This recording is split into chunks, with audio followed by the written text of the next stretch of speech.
Good afternoon दोस्तों, स्वागत है आप सभी का एक बार फिर से LNIS के हिंदी यूट्यूब चैनल पर।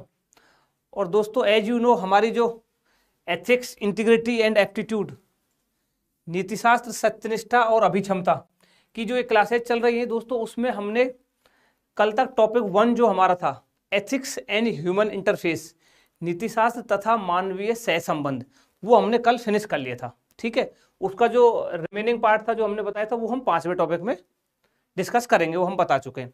आज दोस्तों हम स्टार्ट करेंगे हमारा टॉपिक 2 जो है एटीट्यूड, अभिवृत्ति, जिसमें आज की क्लास में हम देखेंगे दोस्तों कंटेंट ऑफ एटीट्यूड, अभिवृत्ति की अंतर्वस्तु क्या है।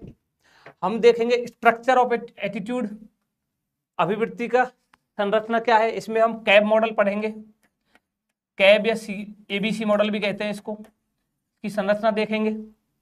फिर हम देखेंगे कि एटीट्यूड के कार्य क्या है, फंक्शंस ऑफ एटीट्यूड, ये वाले हम आज डिस्कस करेंगे। और कुछ जो टॉपिक है ये हम अगली क्लासेज में डिस्कस करेंगे टॉपिक 2 के।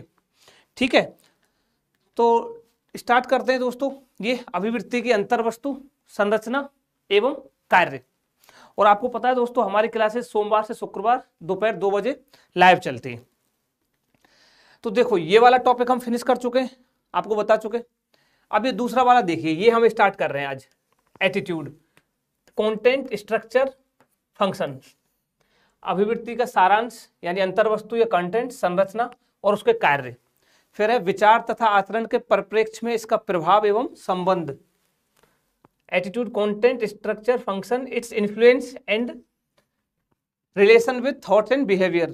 फिर है मोरल एंड पॉलिटिकल एटीट्यूड्स, नैतिक और राजनीतिक अभिवृत्ति, सोशल इन्फ्लुएंस एंड परसुएशन। ये वाला हमारा टॉपिक 2 है एटीट्यूड, जिसको हम पूरा कवर करेंगे। देखो दोस्तों शुरुआत करते हैं। देखो अब अभिवृत्ति क्या है। सबसे पहले तो दोस्तों इसको, अभिवृत्ति को हम मनोवृत्ति भी कहते हैं। मनोवृत्ति या किसी व्यक्ति का रवैया कैसा है, रवैया भी बोलते हैं इसको। मानसिकता भी कहते हैं कि भाई किसी व्यक्ति की मानसिकता कैसी है। और ये टॉपिक ना दोस्तों बहुत इंपॉर्टेंट है, एग्जाम पॉइंट ऑफ व्यू से भी और आपके जीवन के पॉइंट ऑफ व्यू से भी। Good afternoon. क्योंकि दोस्तों कहते हैं ना कि your attitude determines your altitude, आपका एटीट्यूड ही आपकी ऊंचाइयां तय करता है। तो जीवन में भी दोस्तों आपका जो एटीट्यूड है वो पॉजिटिव रहना चाहिए। ठीक है, तो देखिए अब हम समझते हैं दोस्तों कि एटीट्यूड है क्या, आखिरकार अभिवृत्ति क्या है। देखो इसको ऐसे समझो, बहुत सिंपल है दोस्तों। आपसे कोई पूछे भाई अभिवृत्ति क्या है, तो देखो अभिवृत्ति, एटीट्यूड, अभिवृत्ति, देखो किसी व्यक्ति का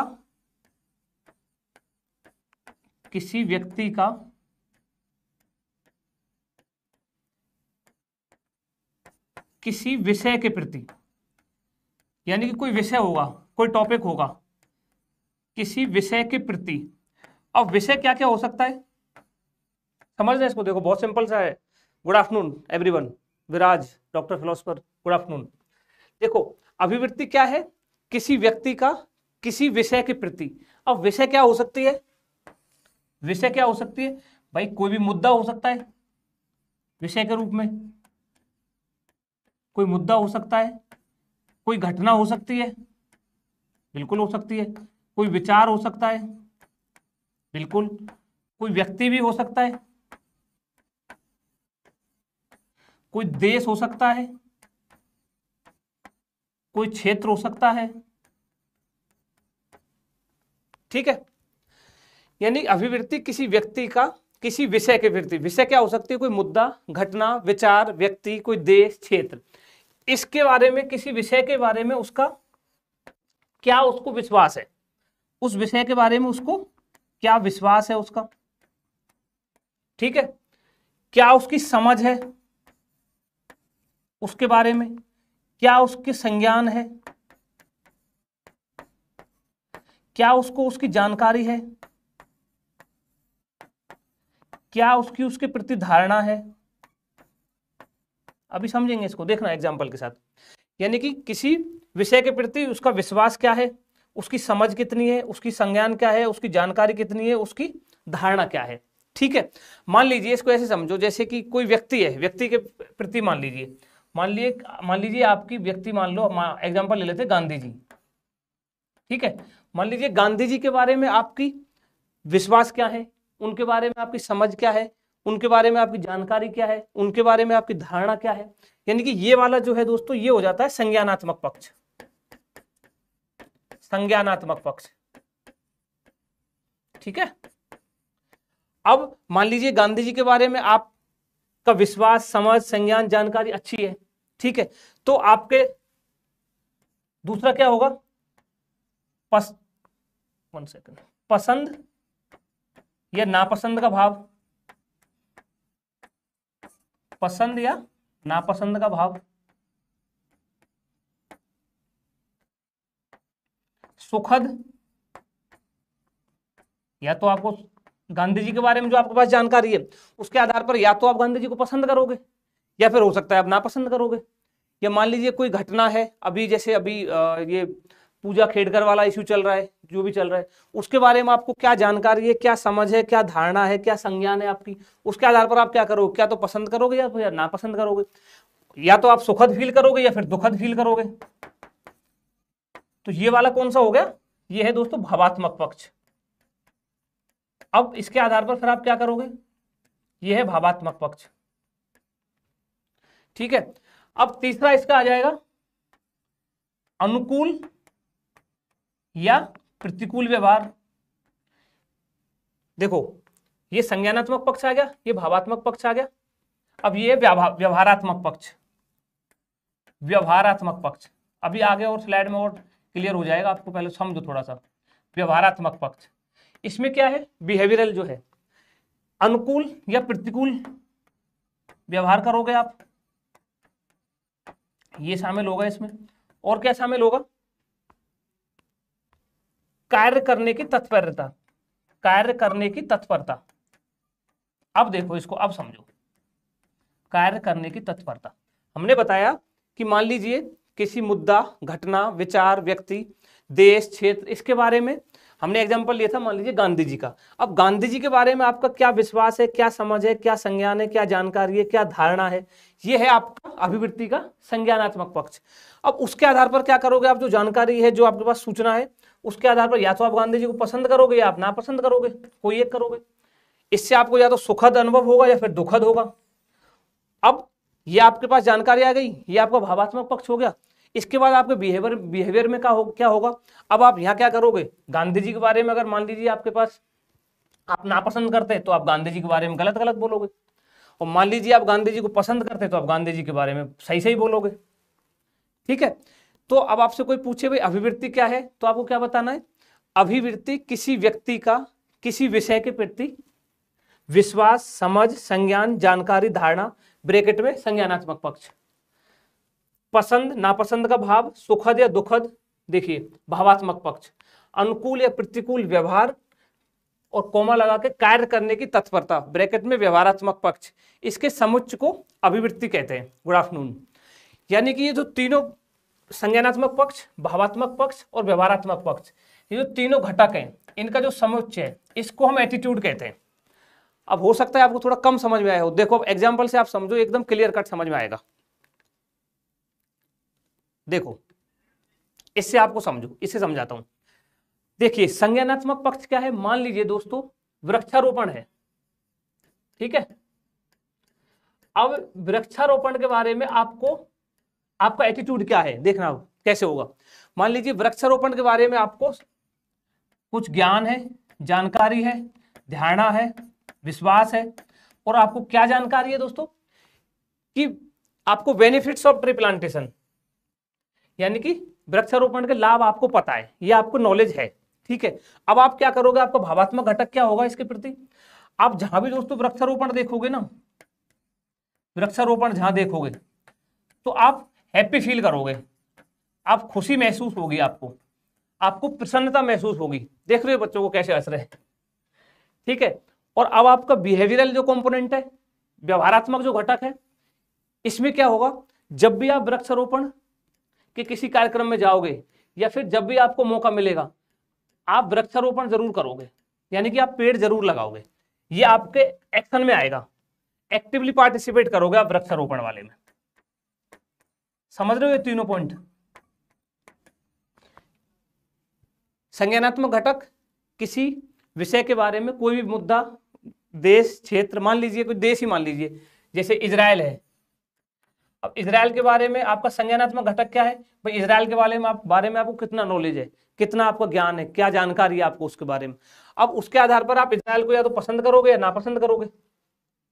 और फिर अगर आप पसंद करोगे तो इजराइल के बारे में जो आपका व्यवहारात्मक घटक है, आप इजराइल के बारे में अच्छा अच्छा बोलोगे, और अगर नापसंद करोगे तो आप बुरा बुरा बोलोगे। ये दोस्तों एटीट्यूड है। एक एग्जाम्पल से हमने समझा, और भी एग्जाम्पल देखेंगे और आगे क्लास को कंटिन्यू करते हैं तो उसमें आपको और पता लगेगा, ठीक है, और क्लियर होंगी चीजें। तो अभिवृत्ति क्या है? किसी व्यक्ति का किसी विषय के प्रति विश्वास, समझ, संज्ञान, जानकारी, धारणा, उसके आधार पर पसंद या नापसंद का भाव, सुखद या दुखद भाव, और उसके आधार पर व्यवहार में अनुकूल या प्रतिकूल व्यवहार या फिर कार्य करने की तत्परता। जैसे हमने देखा वृक्षारोपण वाले में आप एक्टिवली पार्टिसिपेट करोगे अगर आपकी जो अभिवृत्ति है, अगर आपका जो एटीट्यूड है वो वृक्षारोपण को लेकर पॉजिटिव होगा तो। अब देखते हैं कि अभिवृत्ति की विशेषताएं क्या है। देखो अब दोस्तों इसकी जो सबसे पहली विशेषता है जो अभी हमने देखा, अभिवृत्ति का ना कोई विषय जरूर होगा।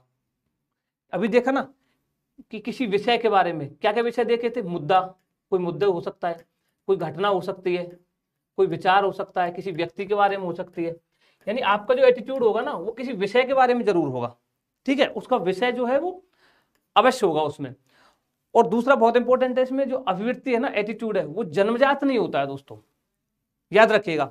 एटीट्यूड जो है वो जन्मजात नहीं होता है, ये वातावरण के साथ साथ अंतःक्रिया के माध्यम से सीखा जा सकता है, ये डेवलप होता है। आपका जो एटीट्यूड है वो डेवलप होगा। कैसे कैसे डेवलप होगा वो भी हम अभी देखेंगे। एटीट्यूड आपका डेवलप होगा, ये जन्मजात नहीं होगा, ये आप याद रखना, ठीक है। एक विशेषता जो ये है।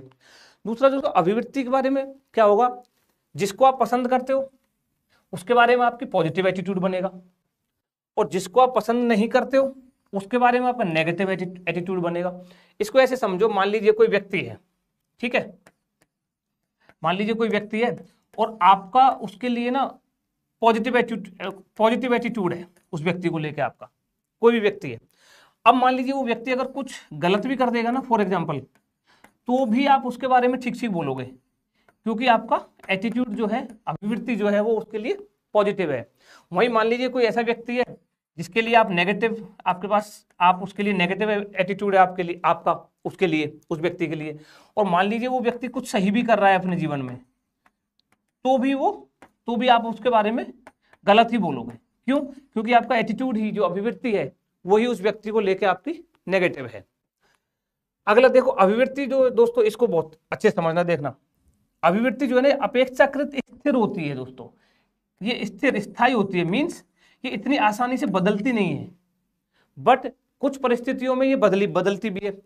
कुछ परिस्थितियों में परिवर्तन होने पर, या फिर कैसे, कुछ परिस्थिति चेंज होगी या फिर कुछ नवीन ज्ञान, कोई नया ज्ञान आपको मिलेगा तो आपका एटीट्यूड जो है वो चेंज भी हो सकता है। अब इसको आप ऐसे समझना, बट इतना आसानी से चेंज नहीं होता है, ठीक है। अब इसको आप ऐसे समझो, जैसे मान लीजिए अभी कोरोना वाला टाइम था, ठीक है। अब कोरोना वाले टाइम में मान लीजिए कि कोरोना से पहले किसी का एटीट्यूड या अभिवृत्ति ऐसी हो कि यार क्या ही योगा करना, या क्या ही जो काढ़ा जो पीते हैं, जो इम्यूनिटी बढ़ाने वाला, क्या ही काढ़ा पीना, क्या ही योगा करना, हो सकता है ये हो। बट जैसे ही कोरोना आया, परिस्थिति बदली ना, तो हो सकता है किसी का एटीट्यूड जो है वो एकदम से योगा करने लगे हों, काढ़ा पीने लगे हों। यानी कि परिस्थिति से आपका जो एटीट्यूड है, जो आपकी अभिवृत्ति है, मनोवृत्ति है, आपका रवैया है, आपकी मानसिकता है, वो चेंज हो सकती है, ठीक है। और अभिवृत्ति में मोटिवेशनल तत्व होता है, अभिप्रेरणात्मक तत्व पाया जाता है। ये इसकी कुछ विशेषता है एटीट्यूड की। अब इसका हम देखते हैं दोस्तों, स्ट्रक्चर देखते हैं इसका, अभिवृत्ति की संरचना क्या है। जो अभी हमने बताया ना आपको, कैब मॉडल जो हम बोल रहे थे, CAB, कॉग्निटिव, अफेक्टिव और बिहेवियरल, जो अभी एग्जाम्पल से हम समझे भी, वृक्षारोपण वाले एग्जाम्पल से। अब देखो दोस्तों, अभिवृत्ति के ये 3 कंपोनेंट बताए। पहला बताया है संज्ञानात्मक, कॉग्निटिव, दूसरा भावात्मक अफेक्टिव सी यहां से लिया है, ए यहां से लिया है और बी यहां से लिया है, ठीक है, इसलिए इसको CAB मॉडल, कई लोग इसको ABC मॉडल भी कहते हैं, बहुत सिंपल सा कॉन्सेप्ट है, ठीक है। और तीसरा जो बिहेवियरल, व्यवहारात्मक घटक। अब संज्ञानात्मक घटक क्या है, एटीट्यूड का, अभिवृत्ति का संज्ञानात्मक घटक क्या है दोस्तों, अभिवृत्ति का सूचनात्मक घटक है ये।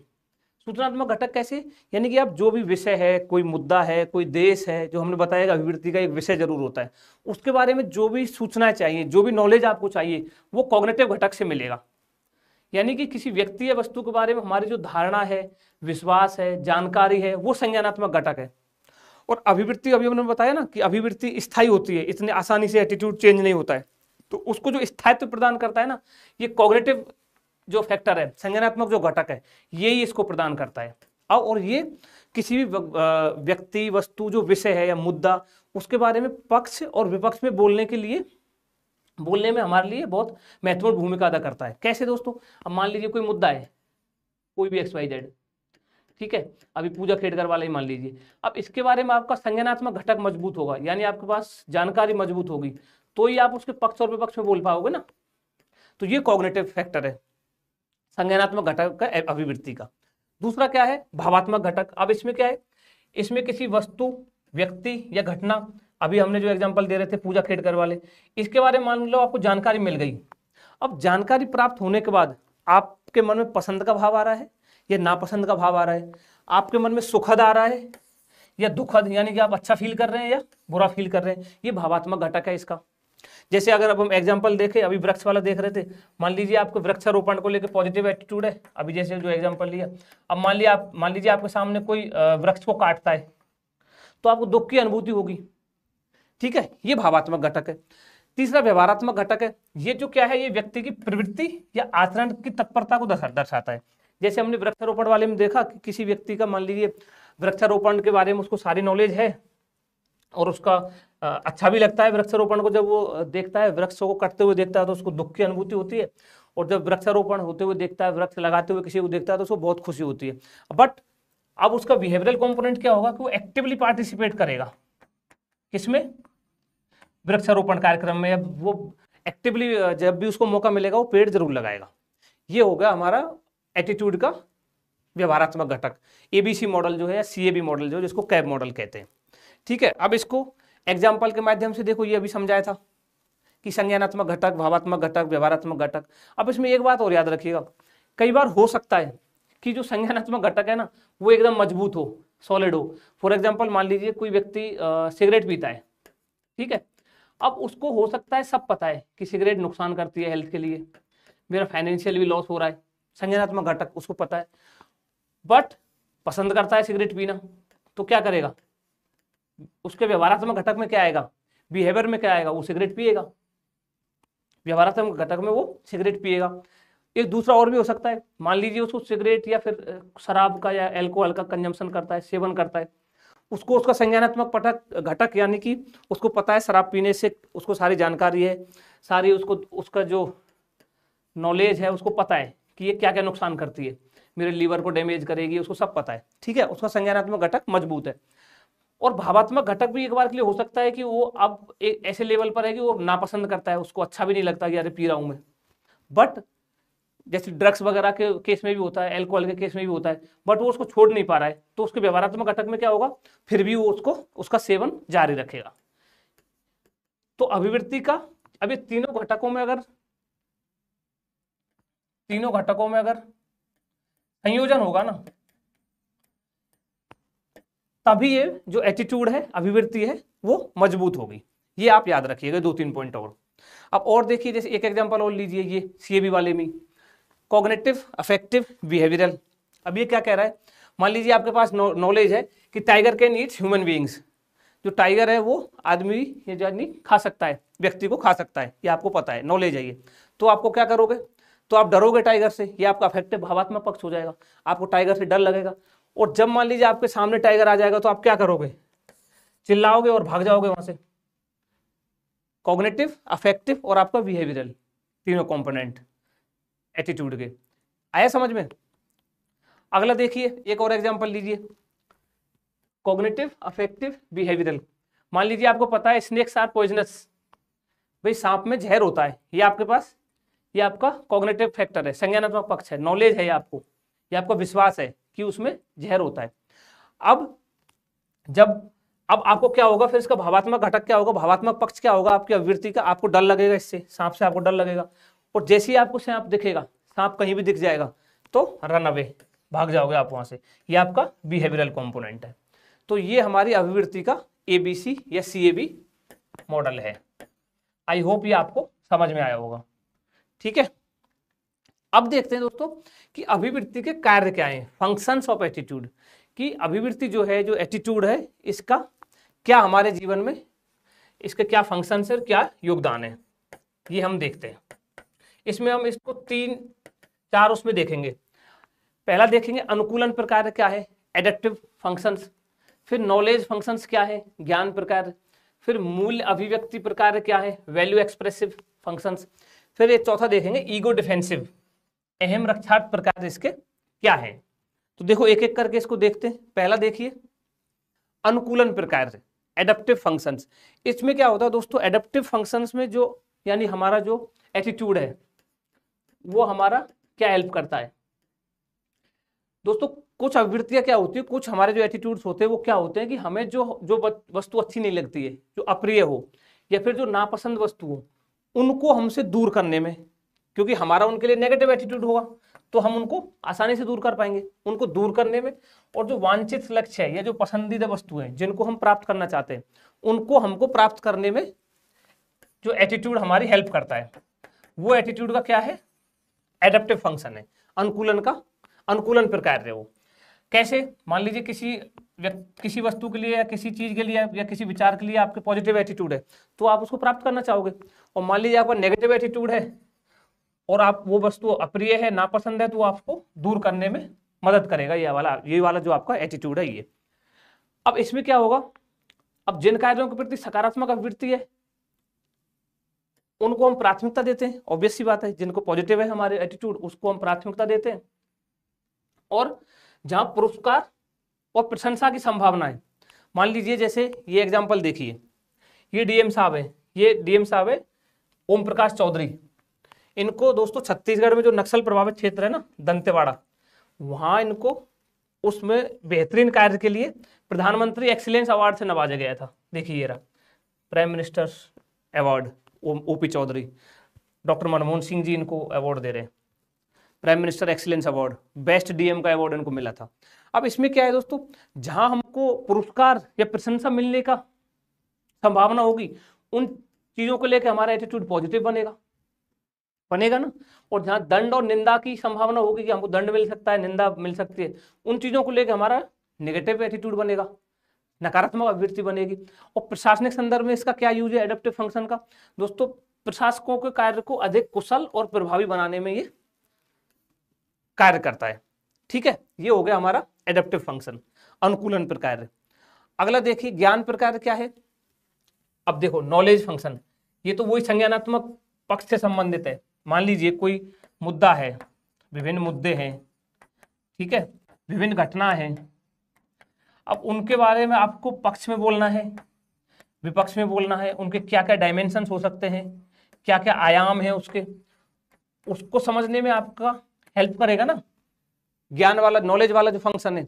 इसके माध्यम से विभिन्न घटनाओं के कारण जानने में, संबंधित परिस्थितियां और उसके निदान को समझने में सक्षम हो जाते हैं हम, ये इसमें हेल्प करता है ज्ञान प्रकार जो है इसका, नॉलेज फंक्शंस।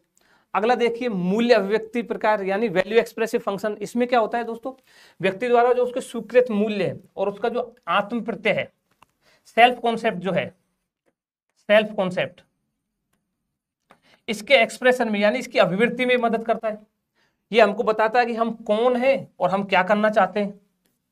वैल्यू एक्सप्रेसिव जो फंक्शन है, व्यक्ति के गुणों, योग्यताओं व व्यवहारों के संदर्भ में इस अभिवृत्ति का महत्वपूर्ण योगदान है। ये वाली जो है वैल्यू एक्सप्रेसिव फंक्शंस जो है। अगला ये बहुत इंपॉर्टेंट है दोस्तों, अहम रक्षार्थ प्रकार जो है इसका ईगो डिफेंसिव फंक्शन।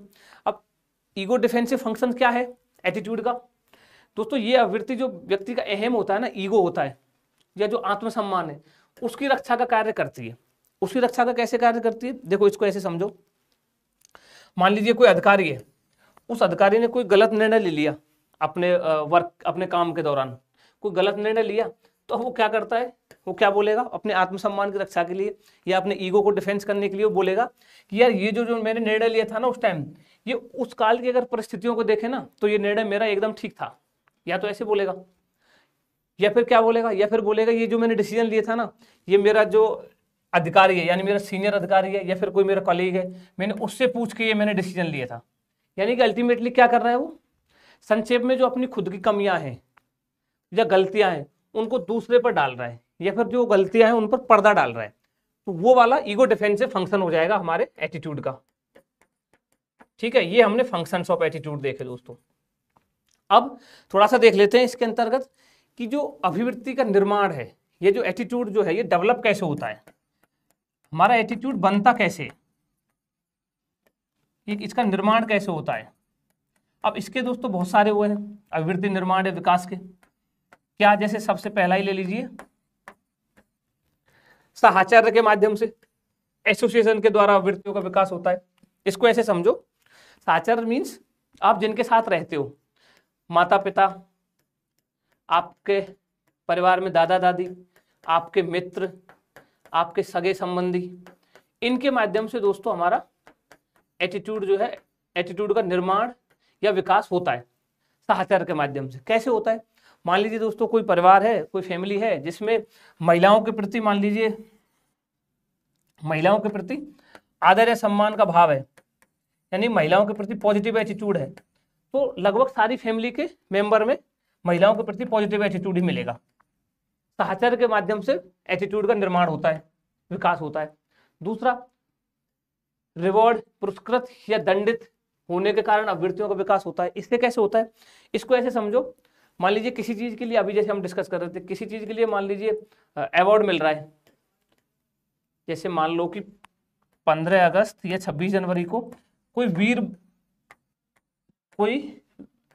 वीर बालक पुरस्कार है, फॉर एग्जांपल जो भी पुरस्कार है वो मिल रहा है, ठीक है, या कोई एकेडमिकली मान लो कोई किसी बच्चे को पुरस्कार मिल रहा है, तो क्या होगा, जब वो पुरस्कार को देखेगा, बाकी बच्चे भी उसको देखेंगे, तो वो उनके अंदर क्या होगा, जिस चीज के लिए पुरस्कार मिला है, मान ली वीर बाल पुरस्कार मिला है, तो बाकी बच्चों में भी उसके लिए पॉजिटिव एटीट्यूड डेवलप होगा, यार इसके लिए अवार्ड मिला है तो वो हमारे लिए भी अवार्ड मिलना चाहिए, जिस चीज के लिए इसको मिला है, तो जिस चीज के लिए मिला है उसके लिए एक पॉजिटिव एटीट्यूड डेवलप होगा पुरस्कार वाला। ये तीसरा, ये बहुत इंपॉर्टेंट है, प्रतिरूपण के द्वारा एटीट्यूड डेवलप किया जाता है। प्रतिरूपण दोस्तों मीन्स एक रोल मॉडल के थ्रू देखा जाता है, इसको एक रोल मॉडल के माध्यम से एटीट्यूड का विकास किया जाता है। रोल मॉडल जैसे मान लीजिए कि अभी जैसे ये था स्वच्छता अभियान वाला, है ना, अब स्वच्छता अभियान वाले में स्वच्छता अभियान चलाया था, स्वच्छ भारत, ठीक है, स्वच्छता अभियान में अब जो ब्रांड एम्बेसडर है, आई थिंक अमिताभ बच्चन जी को बनाया था, ठीक है, यानी रोल मॉडल के माध्यम से एटीट्यूड का विकास। अब इसमें स्वच्छता अभियान के दौरान मान लीजिए देश के प्रधानमंत्री माननीय नरेंद्र मोदी जी, वो कई बार आपने देखा होगा झाड़ू लगाते हुए दिखते हैं, तो ये क्या कर रहे हैं, प्रतिरूपण के माध्यम से, यानी एक रोल मॉडल के माध्यम से लोगों में एक एटीट्यूड डेवलप करने की कोशिश की जा रही है, ठीक है, स्वच्छता को लेकर प्रतिरूपण के माध्यम से। जैसे एक और था इसमें, आई थिंक अक्षय कुमार जो है, उनको एक कौन सी ऐप है, वीर जवान या वीर सैनिक करके एक ऐप है, उसके माध्यम से सैनिकों के लिए पॉजिटिव एटीट्यूड का निर्माण या विकास की कोशिश की गई। ये सारे प्रतिरूपण के एग्जाम्पल हैं, प्रतिरूपण के माध्यम से एटीट्यूड का निर्माण। समूह जुड़ाव, ग्रुप एफिलिएशन। अब समूह के माध्यम से दोस्तों कई बार क्या होता है कि एक ग्रुप होता है ना, उस ग्रुप के जितने मेंबर है उन सबका एटीट्यूड लगभग सेम रहता है, और किसी विषय को लेकर जो उस ग्रुप का जो एटीट्यूड है, जो अभिवृत्ति है, वही बाकी मेंबर की हो जाती है। तो ये ग्रुप के माध्यम से भी एटीट्यूड का निर्माण होता है। फॉर एग्जांपल इसमें कोई पॉलिटिकल पार्टी है, उस पॉलिटिकल पार्टी का एक मानसिकता होगी, एक एटीट्यूड होगा, वो बाकी मेंबर में भी आएगा। सांस्कृतिक मानक भी है कुछ, सांस्कृतिक मानक में आप ले लीजिए जैसे खाप पंचायत। अब खाप पंचायतों के बारे में दोस्तों गांव में तो पॉजिटिव एटीट्यूड है इनके लिए, यानी इनको सामाजिक दर्जा तो प्राप्त है, हो सकता है इनको लीगल दर्जा नहीं है अभी, बट सामाजिक दर्जा प्राप्त है खाप पंचायतों को। ये सांस्कृतिक मानकों के माध्यम से अभिवृत्ति एटीट्यूड का निर्माण होता है। अगला देखिए सूचना एवं प्रचार के जो साधनों के माध्यम से, इसमें जैसे टीवी है, रेडियो है, और अभी तो सोशल मीडिया है, सोशल मीडिया के माध्यम से एटीट्यूड का निर्माण। आवश्यकता पूर्ति, वांट सेटिस्फैक्शन। मान लीजिए दोस्तों कोई वस्तु की आपको आवश्यकता है और वो मिल गई, तो आपका एटीट्यूड जो है पॉजिटिव हो सकता है, नहीं मिली तो हो सकता है नेगेटिव हो जाए। पुस्तक एवं महान व्यक्तित्व, इसका बहुत बड़ा रोल है दोस्तों अभिवृत्ति निर्माण में, एटीट्यूड डेवलपमेंट में बहुत बड़ा रोल है पुस्तक और महान व्यक्तित्व का। महान व्यक्तित्व मीन्स मान लीजिए आप डॉक्टर कलाम साहब की जीवनी पढ़ रहे हैं तो आपका एटीट्यूड में चेंज आ सकता है। आप गांधी जी की जीवनी पढ़ रहे हैं तो आपका एटीट्यूड में चेंज आ सकता है, आपका अभिवृत्ति का निर्माण होगा, अभिवृत्ति का विकास होगा। पुस्तक फॉर एग्जाम्पल आप कोई सी भी पुस्तक, जैसे कार्ल मार्क्स की दास कैपिटल मान लीजिए, दास कैपिटल कार्ल मार्क्स की किताब है दास कैपिटल। अब हो सकता है दास कैपिटल को पढ़ के किसी व्यक्ति का मार्क्स की तरफ एटीट्यूड हो जाए, मार्क्सवादी हो जाए, हो सकता है ना, उसका एटीट्यूड चेंज हो जाए। पहले हो सकता है वो कुछ और फॉलो करता था, अभी वो मार्क्सवाद को मानने लगा क्योंकि उसने दास कैपिटल पढ़ ली।